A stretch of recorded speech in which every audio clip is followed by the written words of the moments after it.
An estate agent's brand, Oh, yeah. is that an asset? And what type of asset, and how can agents do better at it?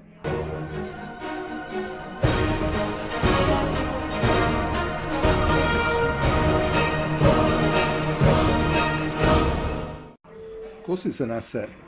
It's very, very key that they, you know, any form of brand, as I said earlier, is a culture.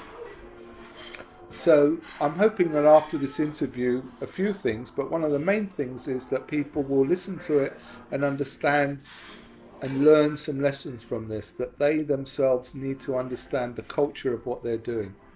Surely the brand is what the logo is, and the font and the colour, isn't it? No, I mean, yeah, you can look at this and this and say, okay, there's a hat there and there's the bee. That's part of it, but it's a lot more than that. It's the connection. It's the connectivity.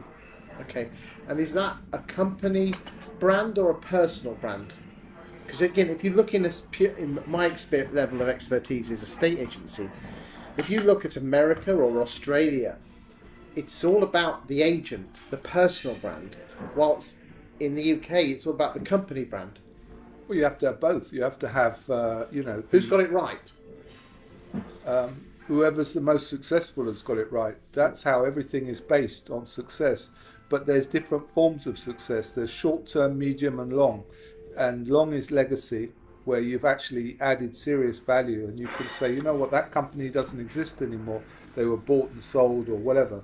But I remember that experience with them. I remember, how good that really was. And then you've got companies like Purdy's Shotguns, Rolls-Royce, legacy companies that have been around for a long time.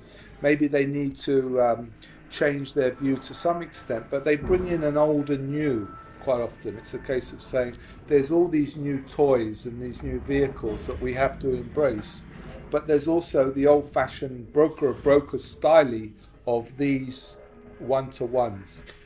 Do you think we as estate agents should trade more on our personal brand going forward? Especially with the advent of social media and the fact we're all connected up with each other. Well, again, people will ask you questions. Are you just a robotic? You look at a Foxtons brand, for example, which, by the way, I've got good things to say. And Hunt, the owner, I think he did a tremendous job as a marketing machine in lots of ways. But they've taken on that sort of persona of, two people, mainly a man and a woman, go to an instruction because if you don't like one, you might like the other, smartly dressed. So there's a certain element of what you get. And then after that, you might say, well, their persona is less important than the brand's persona because it's a dominating one. But they still have their own opportunity to grow as well. So I think the way forward in the 2020s is this crossover between the two brands and crossover in general. But if you look at UK estate agency, I would say the weighting is more 90 brand, 10 personal. It should be 50-50 like it is in America and Australia. I wonder why they are so far ahead of us.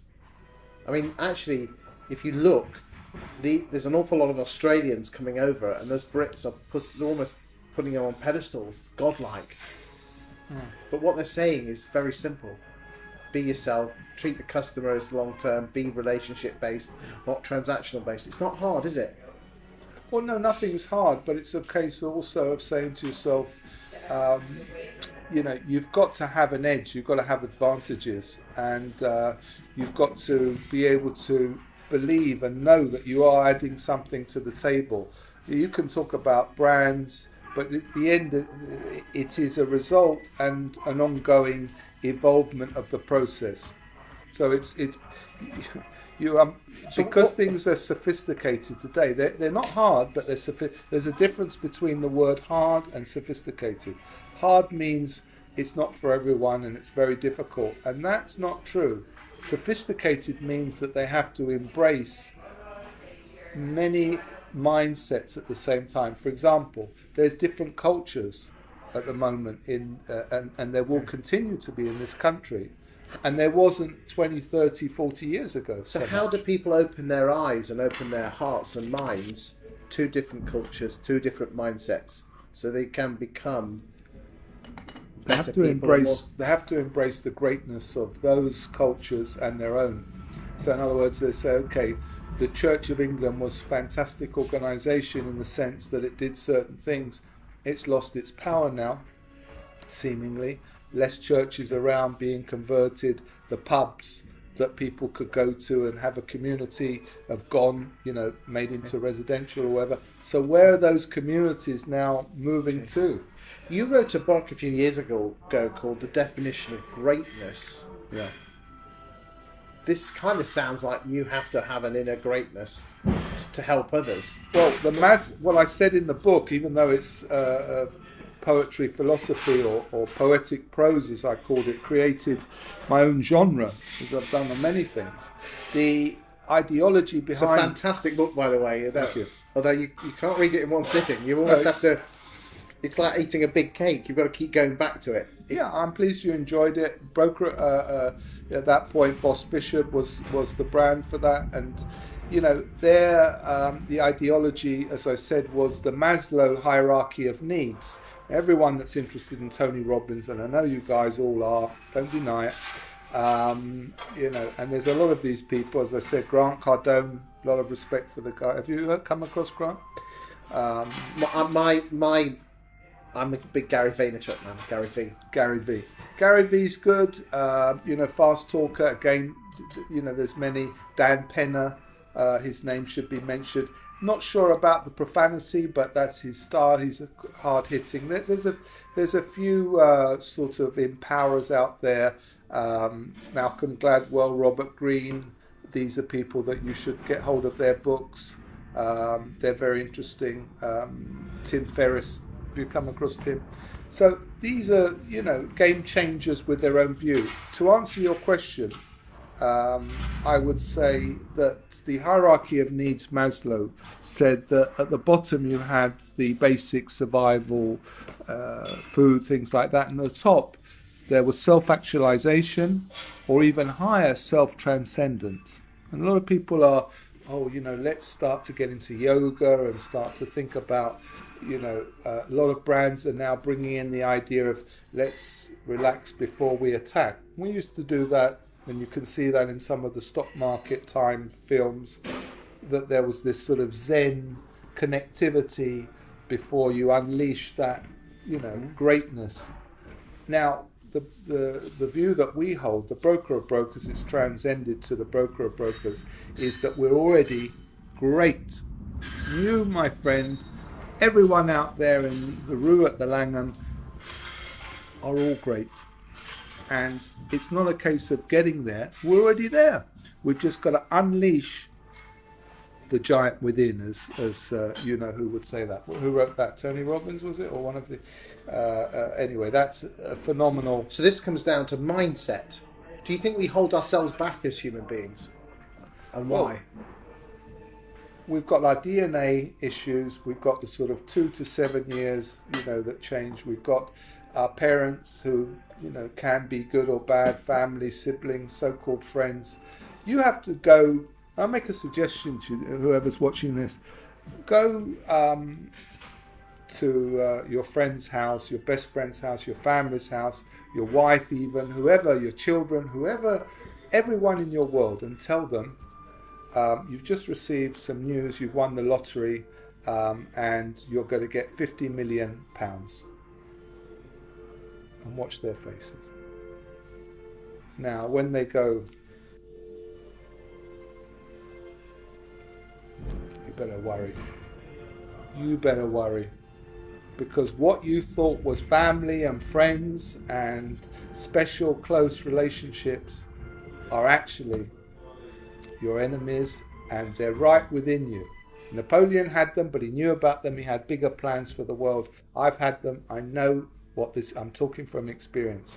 You have to shock people and see their real reaction, because everyone's got this mask of passive aggressive. Let's just do it. Break through that mask and see the truth. People are always saying, what do I want to see? The truth is a very useful tool, and you discover it when you shock people. And if you told them that, watch what happens. So guys at home, Test it out and see for yourself. And let's hope that they haven't seen this themselves. Otherwise, they will have a prepared sort of fake reaction to it. But just test it. And be careful, because right now, as we've said, relationships, marriages, I mean, they're very, very difficult. You know, you need to maintain a lot of a healthy mindset. Why is it that footballers, for example, must be married? Because they don't want them, you know, wolfing around at night chasing skirt. They want to say, right, you know, maybe they're going to do that as well, but at least they've got their stable relationships. We'll pay them a lot of money. Now what do we want from them? Results. And this is what needs to transcend to the whole spectrum. There's enough money to go around. There's opportunities to say, right, let's not try and pay you less and drop you down. And, you know, inflation figures across the world and this country, rents, mortgages, everything are food, you know, a coffee. What are we looking at? £6.50 for that. You know, what is that? It's no top up, it's no this, it's no that. God knows.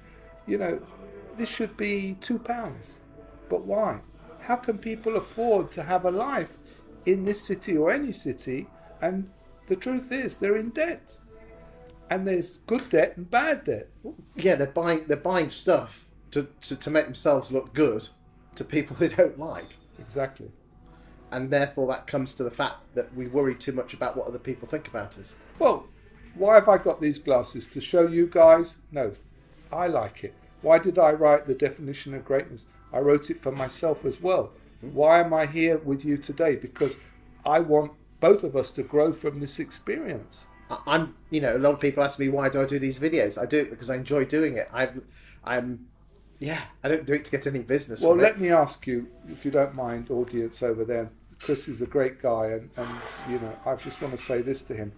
Just tell them as well, if I can say, do you have something to sort of share to them as to sort of a big picture that you want them to get from these interviews?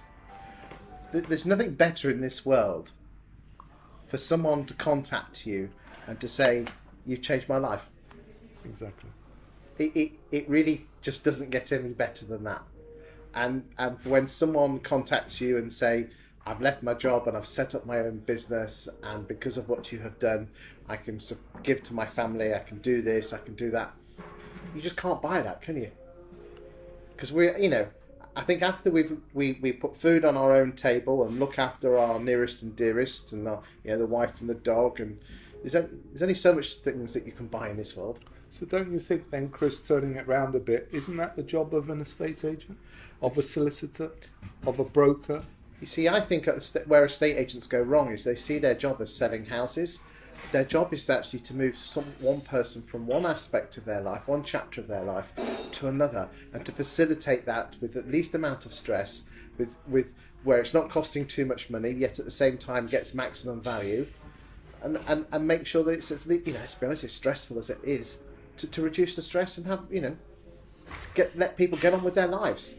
So I suggest out there, big boys, small, medium boys, you bring in Mr. Chris there for this, and you bring in the broker of brokers to help you close and do the other elements, because we know what we're talking about, and it is important for them to understand that, and that picture is being lost in translation, so to speak. I think there's an awful lot of, in the UK estate agency, it's run by a lot of grey-haired old men that were good estate agents in the 1980s, who are not open-minded, who don't want to help, and unfortunately they're going to die on the vine. And a lot of people are blaming purple bricks and the online model. No, the bottom line is this: they should look to themselves, look in the mirror and say, we've created this mess where the likes of purple bricks and their online mates have created a market where, quite frankly, you only have to do a few TV adverts and they've taken 7% of the market. Let's give Mr. Daniel from Yopa a little plug as well, because he's a nice chap.